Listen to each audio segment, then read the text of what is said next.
आमदार संजय गायकवाड बोलतोय बुलढाणा. हा बोला. तुमचं एक पुस्तकात आमच्या लग्नामध्ये काय म्हटलं, शिवाजी कोण होता म्हणून. हा, तर तुम्ही शिवाजी महाराजांना शिवाजी म्हणता का?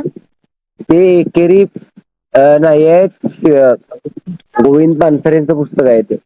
अरे गोविंद पानसरे कोण हरामखोर आहे शिवाजी महाराजांना शिवाजी म्हणणारा? तुम्ही माहिती घ्या, तुम्हाला कळेल कोण आहे. काय माहिती घ्यायची गरज नाही मला माहिती आहे शिवाजी महाराज कोण आहे. तुमच्यासारखे नालायक लोक आमच्या महाराजाला एकेरी भाषेत बोलता. तुम्ही पुस्तक वाचलंय का? पुस्तक वाचा. काय पुस्तक वाचायची गरज नाही मला.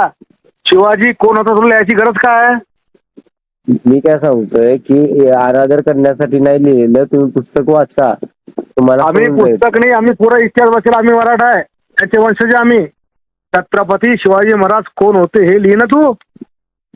हा, मग तेच सांगतोय की जर अनादर करणं हेतू असता तर लिहिलं असतं. आमचा काय तसा अनादर करणं हेतू नाहीये. आणि मग शिवाजी कोण होता हे हा का आदर आहे का? जी हे शिवाजी महाराजांच्या नावातले जी हे आदरार्थीच आहे, तो काही एकेरी उल्लेख नाहीये. हा, जी हे आदरार्थीच आहे, एकेरी उल्लेख नाही. आदरार्थी आहे. तुम्हाला मी हे पाठवतो त्याच्याबद्दलचे लेख स्पष्टीकरण, ते तुम्ही वाचून घ्या. तू काही शासन शिकू नको. लिहून घे, मी आमदार संजय गायकवाड तुला घरात मुस्लिम मारीन साले हरामखोरा. तुम्ही आता तू कधी पुस्तक वाचता दिसला ए बार खाऊ, मी धमक्या देत नाही, मी करून दाखवतो. बोलतोय व्यवस्थित, नीट बोल. त्या माया शिवाजी महाराजचा मायाचा नवरा होता. मी व्यवस्थित बोलतोय, तुम्ही व्यवस्थित बोला.